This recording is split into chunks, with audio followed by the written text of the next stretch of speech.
All right, everyone. So we are about to start the last session of the Smell, Taste, and Temperature Symposium that, we're all here gathered kind of in a single day symposium where we have a lot of talks about these three topics that we thought are, something that we're really invested in and wanted to see the whole CHI 2020 on it. If you're not from the HCI community and you just joined us and you don't know what HCI is or CHI is, HCI is the Human-Computer Interaction Field.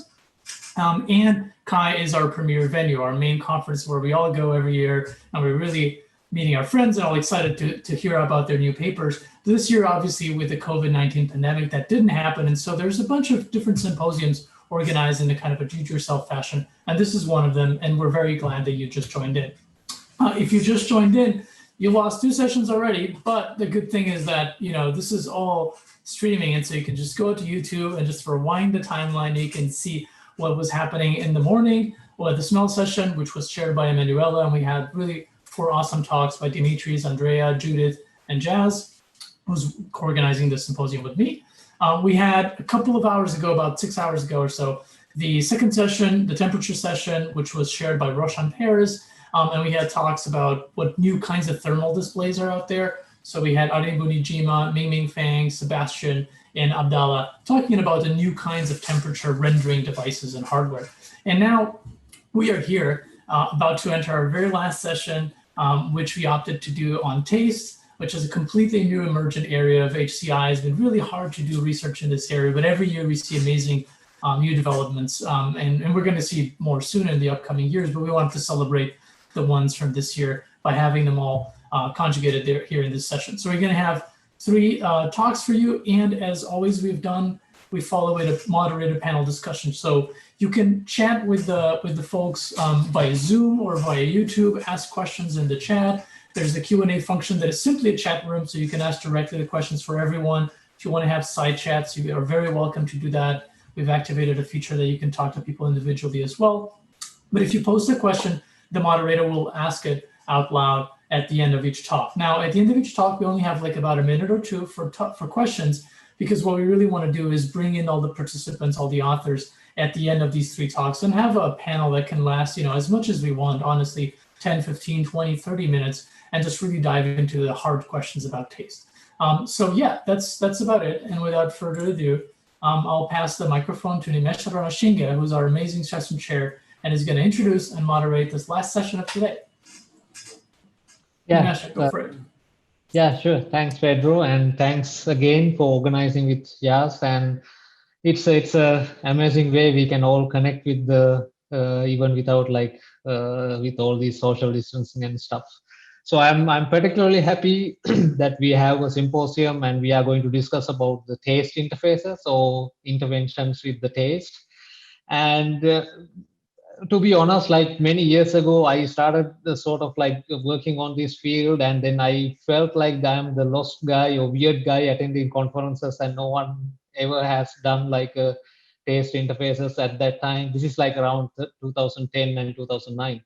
But I can see like a lot of people are working on the taste, which is like really nice to see, and a lot of good collaborations going on. And I think that this session will also create like new interactions, new connections, and hopefully more papers to come in the upcoming years. Okay, to get things started, I think as Pedro gave like an overview, we have 3 talks. The first one is from Wang. I think this is a doctoral consortium paper, and the title of the paper is hold on that time, understanding the design of playful gustosonic experiences. This is really interesting to see all these taste and sound related experiments and experiences coming into play.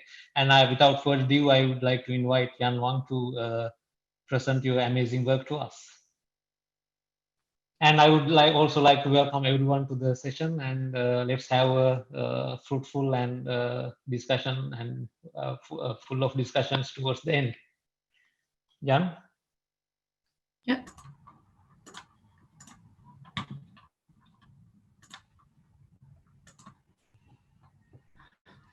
Yes. Hi. Again, thank you for organizing this very good place and for me to present my work here. Hello, everyone. My name is Yan.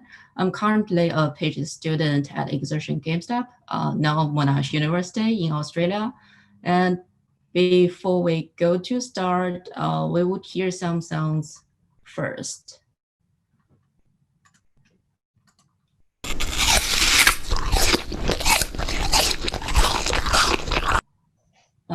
Actually, can you hear the sounds? Yeah, loud and clear. Cool. Yeah, and can you guess what the food is? It's like a small game. Apple. Yeah, cool. And how about this?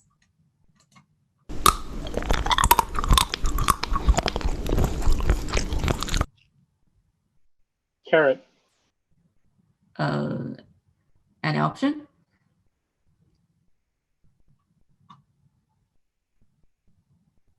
People are saying Okay. nuts, candy, carrots. Lollipop. Peanuts. Celery. Yeah, actually, this is black chocolate. So we can hear different sounds when we are eating food. For example, we can hear this sort of chewing sounds from our mouths to perceive what we eat. Research from psychology teaches us sounds can change our perception of flavors and ways of eating. Let's hear sounds again.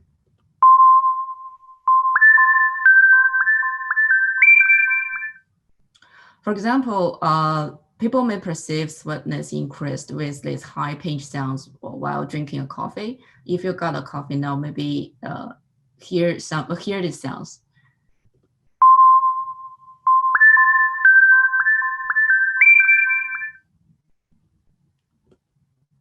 Yeah, we found these links between eating and listening with a combined multisensory experience are quite interesting. We call it Gustosonic experience.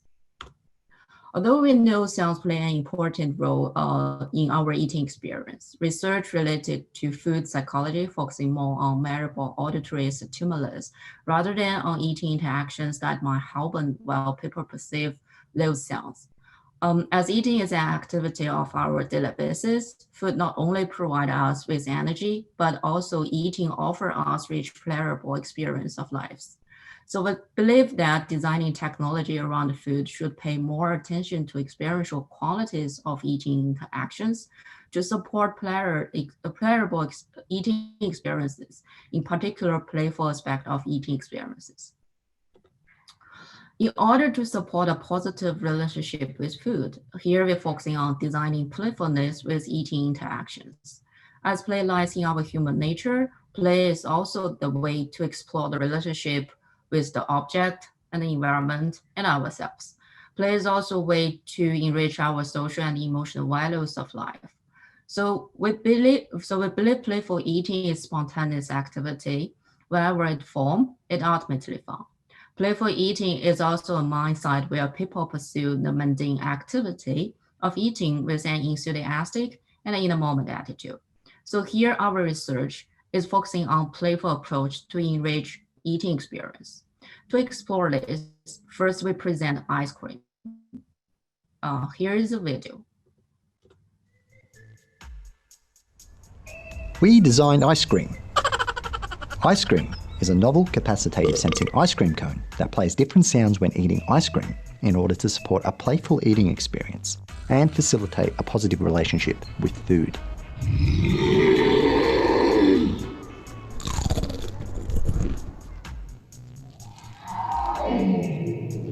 We studied how players explored the different auditory interaction possibilities with their eating actions, while the different sounds in turn modified those eating actions. Very rude ice cream, stop burping at me. The knowledge gained from ice cream can be used to create novel, playful eating experiences.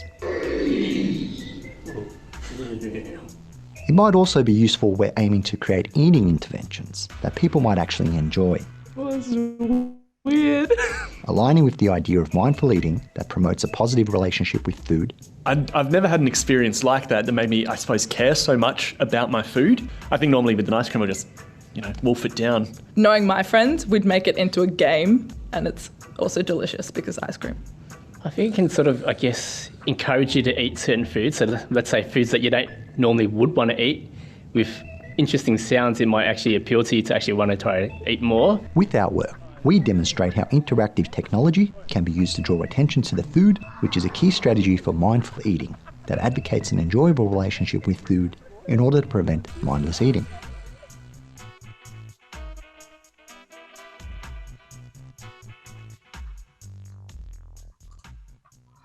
Ice cream is a capacitive sensing cone which dynamically generates 4 different sounds while eating ice cream. We use ice cream because it's normally considered as mood food, and eating ice cream as one type of everyday activity which can increase happiness for most people and improve our mental health. As eating together is also an important social activity that supports positive eating interactions, engaging with music and sound can also facilitate social eating experience through eating together. Inspired by this, we extend ice cream to whipped cream. Here is a demo video.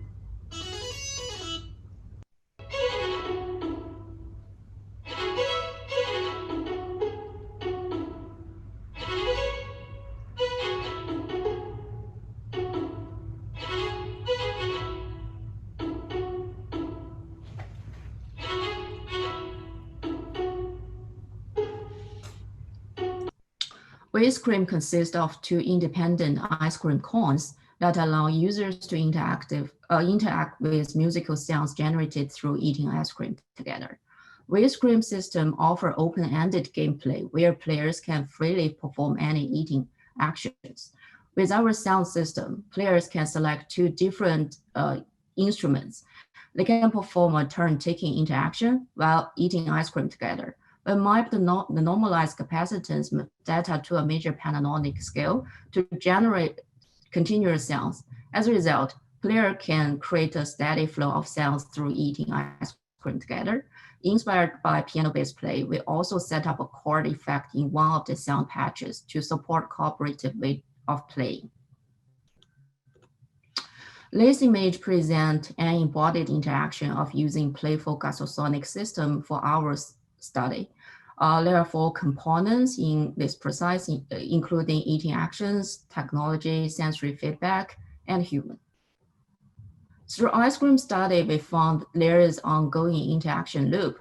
Players explore the different auditory interaction possibilities with their eating actions, while sounds in turn modify those eating actions. Based on these 2 themes, we present 4 tactics for designers, for example. We recommend designers to consider the inherent feature of food for exploration of sounds through eating. As we design ice cream, we use inherent conductive feature of ice cream and its dynamic texture.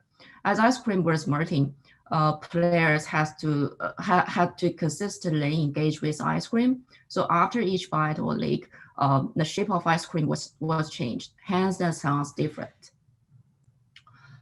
For whipped cream study, we generate 3 themes as time limit. Here, we only present 1 theme that is improvise the sounds, facilitate shared attention to food. In our whipped cream study, user report that whipped cream made them pay more attention to others' eating behavior to better cooperate with each other. Some of eaters said they noticed the ice cream more slowly than usual. Also, based on these themes, we propose 3 tactics for designers. Here we just present 1 tactic. If you are interested in the rest of tactics, please read our paper. We will present that at DIS 2020 this year. We recommend designer to utilize ambiguity as a design resource to support savoring. Savoring refers to focusing on attention to sensory input of consumption experiences. With whipped cream, participants become aware of changing sounds through eating ice cream together. As they start paying attention to each other's eating behaviors. They appreciate playful social eating moment despite enduring struggles in controlling sounds better. So here at the end, my take-home message is Gustosonic system can be a source for playful eating experience. And thank you for watching. Thank you.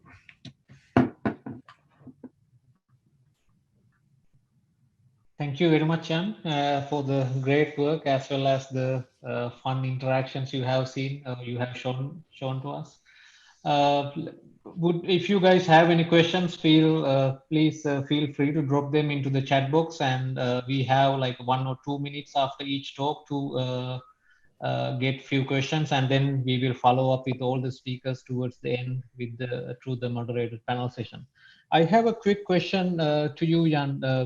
Seeing your video as well as the other images, do you have any like sort of the sounds has any connections with the user's particular interaction with the ice cream itself? For example, like how the tongue touches the food itself, or how much time duration the tongue touches the food, or you just play the sound based on any sort of connection? Yes, this is for me to think from playful angle. I think I just considered and focusing on their playful experience, because we use sounds for food play. It's not for like to understand. For me, it's like a more instrumental aspect to understand how like how long time they touch the tongue and how many times, and based on some numbers to understand this kind of experience. But for me, it's much more like to ask their feeling, how they feel the system, how they experience this sort of interaction. You know, for me, I understand like if we try to do this sort of edible interface or something, it's really hard to do that, because usually taste and like eating interactions or eating actions is subjective. We cannot to get quite like precise data from that. So and also for my research is to understand their experience. When they eat, it's like a lived experience when they eat, and how they feel this kind of sensory stimulus. Yeah, sounds good. I think we also have a few questions. Bruno asked, what do you mean by incongruent eating actions in one of your slides? Incongruent eating actions? Yes, for example, as usual, if we don't use our system, like we don't need to use ice cream or whipped cream, we just eat normal ice cream. It's sometimes you only hear your mouth sounds. But what if we add more sounds, like a burping sound or the rest of sounds or the chewing sounds? And in our study, we also find like when people eat ice cream, they prefer apple sound. They like chewing sound. They told me they want to eat more, and they feel a little bit strange but interesting with these incongruent sounds. And they feel that it's a surprise, and they engage more with ice cream, with eating experience. Yeah. And did you also find this surpriseness has sort of like increased the enjoyment of playfulness? I think for my next, and I will keep understand how, like, if we could measure that kind of playful, playable experience, and how it is like a 5 point or 1 point. But actually, I did some like I used like lightweight to like a plex questionnaire to ask them, and for them this kind of sounds is there's no like a differences between each of them. They feel all those sounds are playful and engaging, and they love this sort of system. So that's why I didn't present that part of data. Yeah. Cool. In my paper. Sounds good. Sounds good. I think we have 2 more questions. Probably we will get some short answers. Did you find any different responses from people from different cultures? For example, their reaction to the sounds of ice cream, also the blurp sound or the slurps, and how different culture people respond to them? I think for me, the most challenging part is to figure it out how people think of like a negative experience. But the interesting part is in my first study, and I've found that there are some differences between different sex and different like a female and males. And when they experience this sort of a system, females they prefer some I mean positive sounds like chewing sounds and laughing sounds, but the males prefer this sort of negative sounds. I think it's like a joke and the fun part of the system. So that's what I find. But I didn't explore like with different cultures and how people experience this sort of experience. So as I mentioned, like it's really hard to do this sort of food related work, because sometimes when I choose the different food, and people will got different perspective on that kind of food. Yeah. Tell me about it. And the last question, I think we have a few more, but I think since the time duration, we can this can be the last question. So Katie asked, why did you focus on the ice cream? I think you sort of answered that one, but we would like to hear your opinions again. And how did you select particular music selections you have made in your experiments? Sorry, which one? It's the Katie asked from, why did you focus on ice cream as the subject of the experiment? And how is the music selection made? For the first project like ice cream, we used the Plex framework and found four categories based on the playful experience framework. So this is what we select. Actually, we built up a library and we do a pilot study, and we ask different people to experience sound. And some sounds that there's no difference between some kind of sounds, but we pick up like most differences between these four categories, like negative experience and a positive experience. We use like, for example, as I play like two different kind of audio files, and some of them it's very easy to figure it out like a apple sounds, but it's a little bit hard to figure out like a chocolate sound or a carrot sounds or nuts. So this when I did my first study, I used this way to pick up this sort of sound files. Yeah. Cool. Thank you so much, Jan. And that's a great chat. And we would like to continue the chat towards the end when we have the panel discussion. Okay. Thank you. Let's move on to the second talk by Laurensia and Tony. The title of the talk is Why Do People Watch Others Eat Food? An empirical study on the motivations and practices of mukbang viewers. Okay, let's go ahead, Laurensia and Tony. Okay, so hi everyone. First of all, I want to say thank you to Jess and Pedro for organizing this event, and thank you for everyone who have joined today. Today I will present my work, which was actually my thesis, undergraduate thesis, under the guidance of Tony, who is also here today. So without further ado, Jess, can you play the video? Yep, thank you. Got it. Hi everyone, my name is Laurensia Anjani. Today I'm going to talk about my work that was submitted and accepted to CHI 2020. The paper is about understanding the motivations and practices of people who watch others eat. Mukbang is an online audiovisual broadcast in which the host eats and interacts with the viewers through storytelling or live chatting. The word itself is a combination of the word eating and broadcast in Korean, and it is associated with three social contexts: the dramatic increase in single-person households in Korea, the rise of Korean youth internet culture, and its ability to provide a sense of liberation from the social pressure to be physically attractive. We decided to study mukbang because there are so many different types of activities that you can stream online, so we feel that it is useful to understand how they manifest on the internet, since prior work has focused on video game content. So we make two contributions in this work.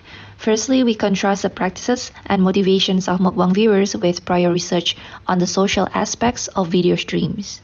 Secondly, we offer several design implications for video streaming experiences that go beyond game content. For data collection, I collected survey data from 104 respondents. I also had interesting interviews with 15 mukbang viewers, and from those results, I got to explore how and why people watch mukbang. Some people stream mukbang as a mealtime companion, especially when they eat by themselves. And in this moment, many of us are probably sitting at home and finding source of entertainment from the internet while we're eating. So this is also the time when remote commensality becomes more pertinent. I found this one person. Her name is Stephanie Su. She's my favorite because she talks mostly about conspiracy theory and unsolved mystery. That's fun to have a story time when you're eating, like a virtual conversation, I'd say. Well, some people also see mukbang viewing as a private activity. Yes, I do watch alone in private. It's almost like porn. I cannot watch it with somebody else. And lastly, some watch mukbang as part of their leisure activity. Sometimes when I'm going to bed, I'm actually just watching mukbang videos. I watch mukbang at night when I'm supposed to be sleeping and I'm hungry. Now that we know how viewers watch mukbang, let's find out why they watch it. I classified their motivations into 3 themes: sense of connectedness, to describe viewers who feel socially connected with the streamer; vicarious pleasure, to describe viewers who feel sensorially engaged with the food or eating experience; and spectacle or performance, to describe viewers who find the performance of the mukbangers entertaining. 6 of the people that I interviewed felt a sense of intimacy with the mukbangers, and they mainly admired them for their personalities, stories, or physical appearance. I love watching Hunyi Eats because she is a very polite and lovable person. I just love her, and I love watching Stephanie too because she is such a funny and sweet girl. Also, she mixes mukbangs with stories about crime and conspiracies. She is a very good storyteller. The second theme is vicarious pleasure. 10 of the participants told me that they watch mukbang because of the vicarious pleasure that they could get from watching and hearing the mukbanger eat. So there are 3 aspects to this category. The first one is about multisensory experience. A lot of mukbangers like to capture and emphasize their eating sounds, like the munching and the gulping sounds, and they are known as ASMR. Here are some examples.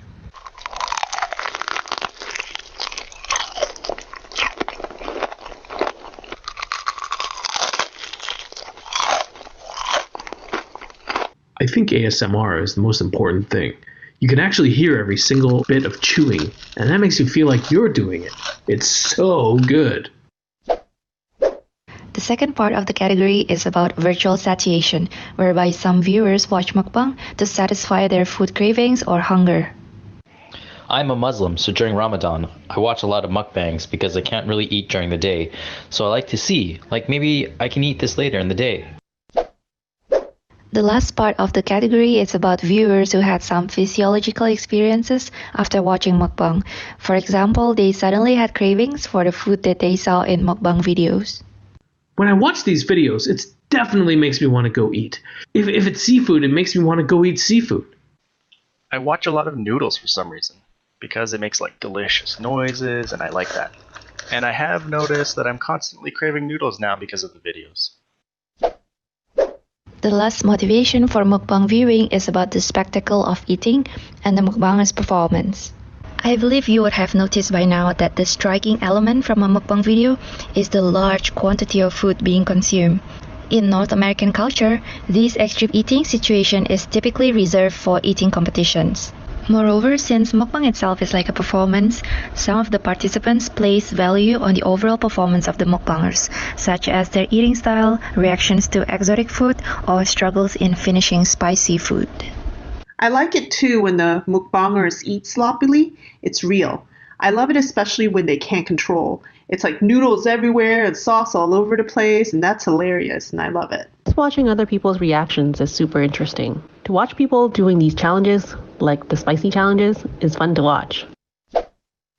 Now that we have a better understanding on how and why people watch mukbang, we can see that mukbang addresses an array of viewers' motivations, and it becomes like a single gathering place for a diverse set of viewers. Based on this understanding, we imagine tailoring future streaming interfaces to address these different needs. For example, through audio segmentation, developing multisensory simulation system, and improving remote commensality experience through blended reality. So mukbang is really an interesting lens to think about other kinds of streaming activities. Understanding this design space provides a useful contrast to other online streaming activities, as well as suggests new design directions for streaming technologies. Now we have come to the end of the presentation. Thank you so much for watching.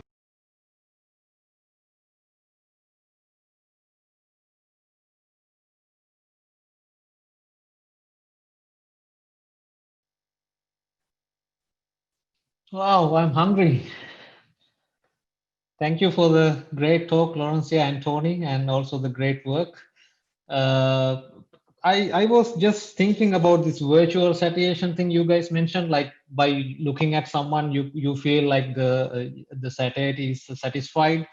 Do you think there is like a connection between this watching someone eating versus the viewer feel the same sort of sensations and pleasure experience is somehow connected to our brain physiology or how our neurons work? And if you have heard about this, the concept of mirror neurons, like you feel the pain when someone is screaming and things like that. Do you think there is some kind of a connection? And I was keep wondering when you are showing us the example and all these fun videos.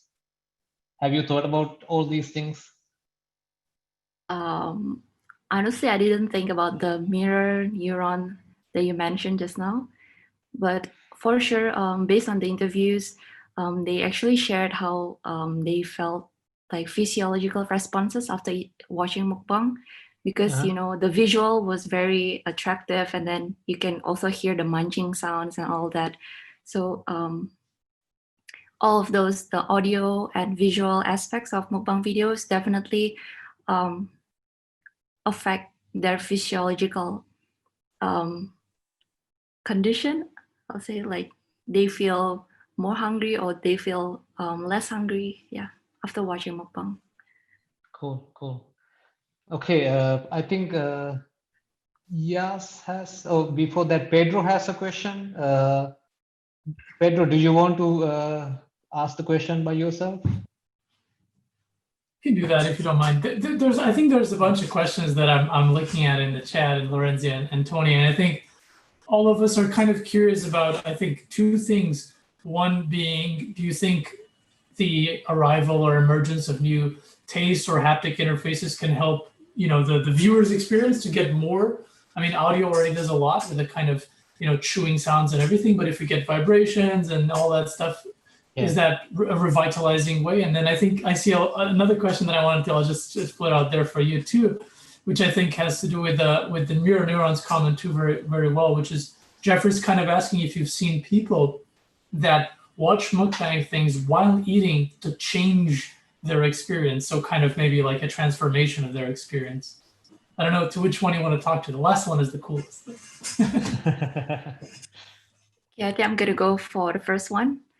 So definitely, if you can incorporate like haptic devices when you watch mukbang, definitely it will improve the viewing experience. And actually, Tony and I discussed that probably in the future, or maybe now, we can develop like a mouthpiece where we can like sense the food tactile or haptic.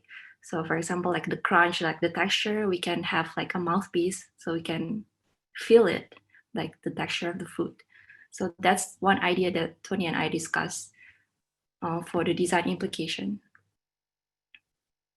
To address that second did that question. Answer your question? Yeah. Sorry. Yeah, go ahead, Tony. Perhaps just to kind of respond to that second idea, I think this is Jeffrey's question, Pedro.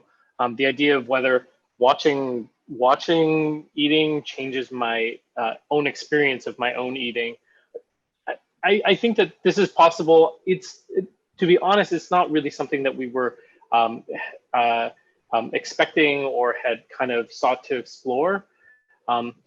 That said, that I would say that for my own experience, I would say that, yeah, this sort of happens to some extent in my own experience. But like I said, I think the neurological kind of what's going on, this is definitely sort of beyond what we were trying to explore in our work. But it's certainly worth studying. I think, you know, it makes me think a lot of Nimesha's work, where, you know, the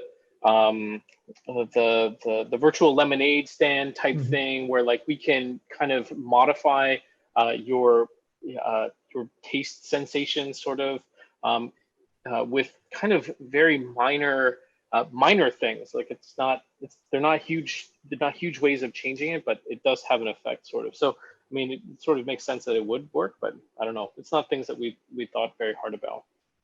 Yeah. I was actually thinking like what will happen like when you are watching someone is eating and then probably release some kind of spicy smells and sort of like spices. Probably we can completely augment the flavor experience for different people. Like if someone is want to like flavor the virtual or the video of the food being shown in the video, like added like the spiciness onto the content, probably you can release some kind of spicy smell or something like that. So you can that's a really good point. Flavor. The sort of olfactory experience is actually exactly it's a fairly passive thing, as opposed to like, you know, if we're trying to modify something that's in the mouth, that needs to be sort of active modification, like that needs to be active on the part of the viewer sort of, which is different. Yeah. But and then both and that's like going to a restaurant and you put some spices into your plate, and it's like adding a flavor layer into your mukbang videos. That's great and crazy. Thank you so much again. And I think for the time being, I think let's move on to the next discussion. We have several questions popping up. Let's try to discuss them towards the end of the session. The last session we have is presented by Parinya. The title of the work is Food Lab, Creating Food Perception Illusions Using Food 3D Printing. Parinya? Yeah, sure. Okay, 1 second.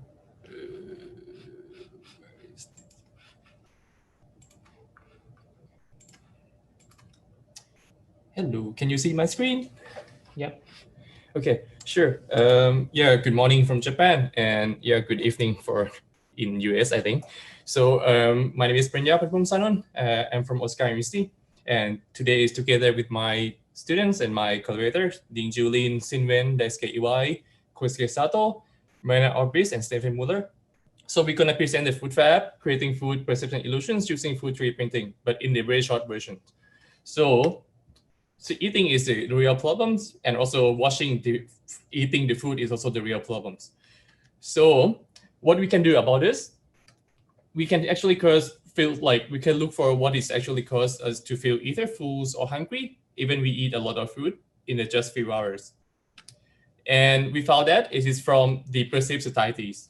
The perceived satiety is considered as how the person satisfies with the appetite rather than the actual physical fullness. For example, one price of the cookies might enough for sustain healthy, but however, people want to eat more to satisfy their appetite.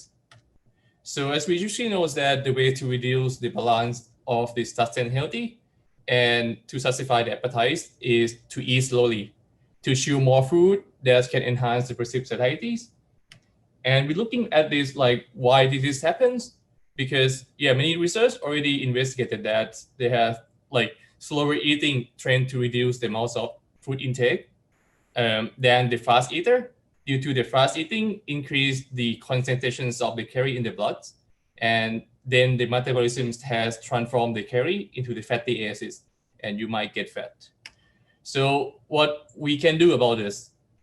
State-of-the-art technologies in these fields come up with the visually augmented the food by making it appear virtually larger or change how it smells and so on. Looking for an imaging field, researchers already translate this knowledge into the computational experience. For example, by using the augmented realities, by visually enhance the size of food to manipulate the food intake. However, that imaging techniques allow to manipulate the perceived satiety, The AR and haptics devices are not very practical at this moment and is need for physical attached or augmented on the body or the food. So in other words, we are seeking the ways to avoid this by doing it physically inside the food. And our solutions come up with using the food 3D printing to integrate directly with the food so that no attachment necessary, and also physically enhance the perceived satiety based on each personal individual. So the next question is, what 3D printing parameter can we use to manipulate the shipping time to manipulate the food? So for standard 3D printing machine, the typical parameter are the layer, the infills, and the outer shells. The infills can be also described as the infill patterns and the infill density. And we just derive this parameter into our food 3D printing. So we focus on infills by selecting the most effective infills patterns, including the honeycomb, Hilbert, and rectilinear.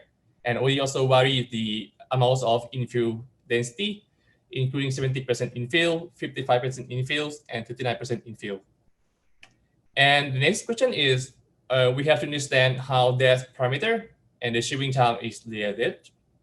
So to understand this, we conduct 2 user study to find out the effects of the different infill patterns and infill density to influence the shipping time. During the experiments, we correct the shipping time through the EMG sensor, and after each cookie, the participant answered the questionnaire, and for more details, please see our paper. Looking for the results, our result found that the different infill patterns lead to the different shipping time as shown in the graph. For example, the honeycomb patterns make the person chew more the food, and comparing to rectilinear, which make the participant chew less. So based on the experimental results, we summarized that we might need to eat less honeycomb cookie than rectilinear cookies to make you feel equally full. And for the infill density, we found that the cookie with the lower infill density, but enhancing the size with the larger size, provided longer chewing time. And the cookie with the higher infill density, but with the smaller size, provided shorter chewing time. When looking for the questionnaire results, the participant laid the cookie with 39% infill, but larger in the appearance, more full compared to 70% infill, but in the small appearance. And we found significant difference amongst the 3 types of infill. To conclude, from the experience, we learned that 3D printing food with the different infill patterns and the infill density does affect to the shipping time. So how we can integrate what we learn into our system to provide the user to use in daily basis. So that we create the FoodFab system, which is the title of the paper. And our goals of the system is that the user only input what they want to eat and how hungry they are, such that if they are not very hungry, the system generates the short shipping food for them. Otherwise, if they are super hungry, the system will generate the longer shipping food for them, but keep the same calorie that they need to use per day. And to do so, our system consists of 3 steps. In the first step, we build up the user interface that tells the user what user want and how hungry they are. Then we compute how long people have to chew based on the chewing time required for the infill. And together with the result from our experiments that I just omit in these presentations, we can estimate the infill patterns from the user satiety, then use the estimated chewing times as their input to estimate the infill density. And we just output the 3D printed food out there. And this is how user interfaces look like. So our parameter is this parametrics, and it should be related to our combinational model. And this is full pipeline of this whole project. So in the left side is the part of the parameters that user can adjust per day. And in the middle is the part that the system calculate what is related to the carry and how the infills of the 3D printing should be derived. And for more detail, please see your paper. And just going to the conclusions, which is important for, I think, for this symposium. The food perceptions and fabrications have a lot of opportunities, and not only tackle the food intake, but also to customize the taste structure of the food, improving the eating experience, or to change the way that the food can be processed. And however, there are several aspects that might want to add together, and I just recently a lot of work, that's at least 2 work in these symposiums. We should together into the food perceptions, such that like including sound, smells, also visual together. And not only the ways of perceptions, but also the fabrication method. Another fabrication method, such as the cut into strip or melting into the shape, might be also a good way to help for produce the food. But in our works, we really tackle the food intake issues through the modifications of the food internet structure using the food 3D printing, such as by using the infill density and infill patterns. Of course, they have more opportunities in these fields that we would like to investigate in the future. For example, the food 3D printing should allow the persons to share the similar food experience from the different locations. You might eat sushi, similar to what I eat in Japan, for example, or to make the food that can support the dental conditions that should be supported in the elder care homes and so on. So this is might be short, but yeah, this is all from my side, and I'm looking for the questions and the further discussion. Thank you. Thank you very much, Parinya. I think that's a great work, great as well as a great talk, and thank you again. I do have a quick question before I move to Tony's question. I think I also have a similar question, but I will ask Tony's question. But my question is, when the chewing time is extended, did you talk to the participants whether how the satisfaction changes? Yes. Usually, if you want to put more effort to do something, you feel like stressed and you are not that satisfied once you towards the end of the food. Have you explored on that regard? Yeah, so let me explain a little bit on the experiments. The cookie, actually, we already estimate first, like how long, how like maximums that people should chew that cookie. Like I say, like 10 seconds, for example. So we do the pilot study first to see that it does not make the people stressed, but of course they can eat like forever, like buffet. They can eat as much as they want. So when they eat the cookies, the question is like, when they start to stress, we have the indicators. Okay, they just stop on that part. So I don't know if this is answer your questions or not, but yeah, we ask the participants whether they really feel stressed, like after chew super longer food or not, something like that. Okay, cool.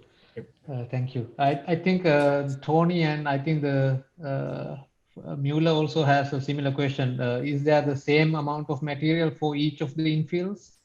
And yes. Does the cookies has same taste sensations throughout the experiment? Yeah, first of all, yeah, I forgot something. Yeah, this is a taste session, right? So yes, the cookie has the same taste. Why I say it's the same taste, I cannot pretty sure that it is the same taste, but it's come with the same ingredients, almost the same ingredients and same, like we just control the ingredients of the food.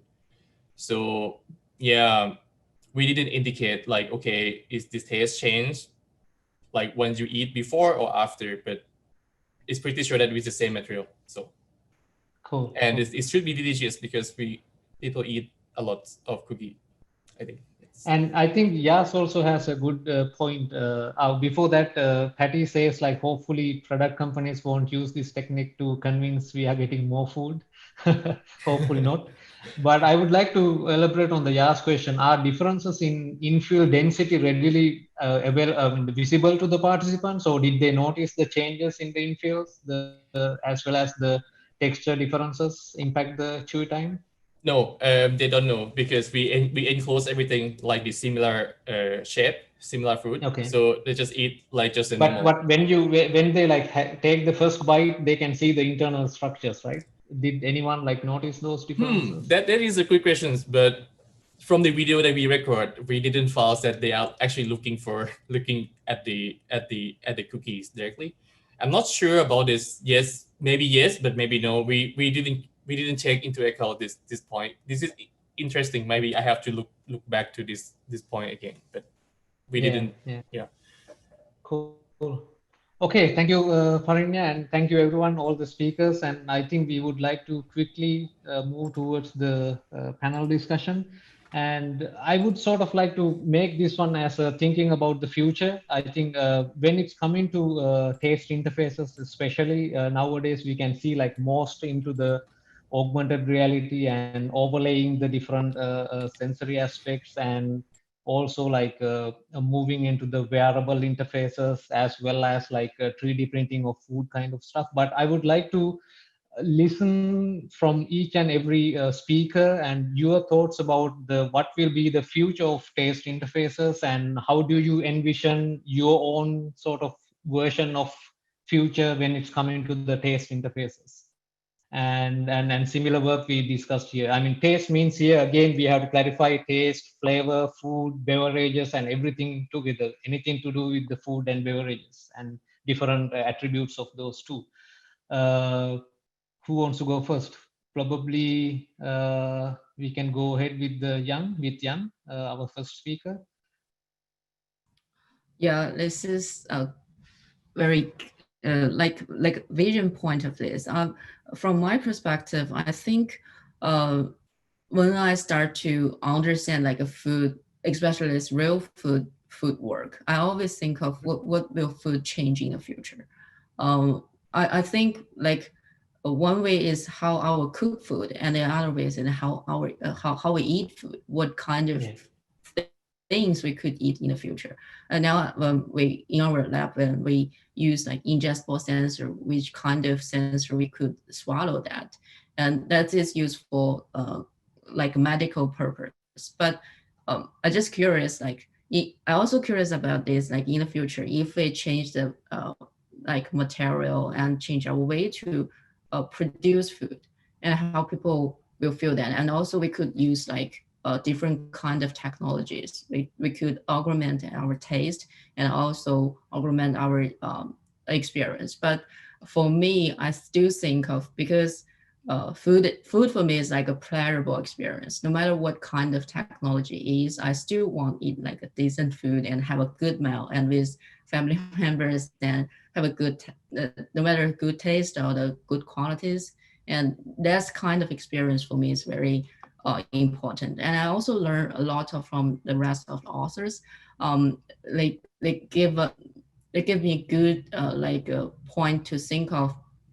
If in the future we could use this, we use technology, we combine technology and this our sensory experience, and how this kind of things can change our perception of taste, or the real food taste with real food. So that's what I'm think of from our like conversation and our papers. Yeah. Sounds great. And Tony and Laurensia, you guys have any comments, feedback? Probably Tony, do you want to go first? Because yeah, I don't have any idea right now. I think our angle on this was more from the social experience of eating. I think for us, yeah, exactly. Like certainly the hows and the mechanisms through which we can enhance the sensorial aspect of eating is super fascinating, right? But I think our particular angle was thinking about how we can enable new way, or how people already engage with technology as it relates to eating, because for us, eating is a social activity, and Exactly. thinking about new ways that we can do this. Like for us, like my question to Yan was to think about like what does we screen look like if you know, I'm sitting over here and you're in, I guess, Australia, right? Like what kind of new, you know, experiences can that enable? And I think for Laurensia's work, that was very much the same sorts of things that we were thinking there. You know, what kinds of new social experiences are being enabled through the technology today? So, yeah. Yeah, I think that's sorry. Yeah, go ahead. Sorry to interrupt. Yeah, that's also what I think. Like, you know, especially in this year's situation, like if we sit in front of our like laptop or on a screen, and when we share mails through this Zoom, and if there's some communication with this, no matter sensory or our systems, and what the like a food perception and taste or the experience will be changed through this technology and interactive or in interactions. So that's I also wonder, like is use like a distance way to do this to increase our or augment our eating experience. Yeah. I think I also have a comment. I think in a way the technology has influenced the food and perception from a long time, because we all like to eat something while watching a movie, right? So that or watching the TV, that sort of enhance the overall sort of pleasure and perception of the food as well. And Parinya, do you have any comments on the future, and how do you envision your own work in the future? Yeah, for me, it feels like I looking for like the food for personalized, like what you guys already talks, like if food is experience, if food is social, is yes and is do, but but it's like social. Within the socials, they have individual space as well. So for me, like for example, like I'm from Thailand, and in Thai we have the restaurant. In the restaurant, you can adjust everything on the food. So you order the food, but it's every taste like you can just adjust by your own, and you eat it together, right? So I just feel like the food personalizations is one of the aspects on the future aspect of the food that we also should take care. It's not only about the food printings, but also like, okay, how can you augment the taste to make its taste based on your personalized something like that. And at the same time, it should be keep like the social interactions between each person, even in the remote space or even in the physical space or something like that. So yeah, for me, from my personal, I would still like go into the directions of the food printing, but maybe improving the taste of the food, because now the food 3D printing is not with the good taste. At least everyone know it is the wet food, something like that. Can I jump in here, Nimesha, with a question or a comment for Parinya? Yeah, sure. Go ahead. I think so. Super fascinating stuff. The COVID thing has made me kind of engage more in my own food making. And one of the things I was thinking about when I was watching your thing was, so there was a bunch of questions asking about taste, but and whether the cookies tasted the same. I think for me, my question is whether or not the texture of the cookie kind of tasted or felt the same. Because for me, I've definitely made dough with basically the same recipe, but under-kneaded the dough or over-kneaded the dough. I've also made cookies that were very clearly way too dense or clearly like way too not dense or whatever.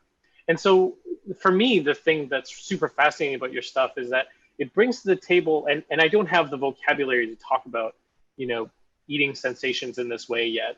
But yeah, certainly there's taste, right? Is it salty? Is it sweet? Is it umami? All that kind of stuff. But the other part of the eating experience is definitely the texture thing. And so for me, that was the thing I kept thinking about when I was watching these cookies kind of formed in these different ways and reflecting on the different, I don't know if they're called bread, if they're as dense as the ones that I made early on. But yeah, it made me think about, foods that have different kind of textures, basically, because of the internal structures. And it seems like that's one of the things that your work is really highlighting for me. Yes, that this is one of the points, that the texture of the food is also, I think, is reflects to the taste as well. And yeah, in my works, that is one of, I didn't point out in the works, like when people biting the food, we use an EMG sensor that detect how they chew the food. And basically from the graph, as you see, the pattern is different.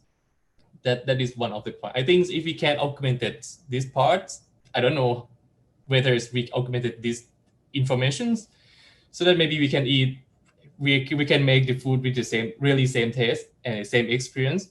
But yeah, it also depends on the dental condition and so on as well, which is still a lot of factors that we have to investigate, in my opinion. Yeah, I think that's very interesting. I think we are towards the end of the session, but I would like to also sort of put all these 3 papers and 3 works together and also see some patterns. For example, we can overlay some sounds when the Parinya's different structures are biting, and probably we can use that technique to sort of augment the flavor perception as well. And then I was also thinking, like, while we are watching these mukbang videos, what if the viewer is also eating some food, right? So it doesn't need to be like a congruent or the same type of food, but even to eat like, let's say like we are watching like someone is eating like a spicy food, but you are eating like a plain noodles or like a pasta soup, and then can you also sort of augment the flavor or the enhance the spiciness of the food? I was just wondering on that aspects as well. And again, once again, thank you so much for all the speakers, and again, thanks for the Pedro and Yas and all the participants who joined us today. And I think we came to the end of this session, and I would like to ask Pedro to give us the last few words, and then hopefully we can continue these kind of sessions in the future, and especially on the smell and taste aspects, which is something we need, something I need to see more from the conferences, and more as sort of like a networking sessions as well. And once again, thank you so much, Pedro.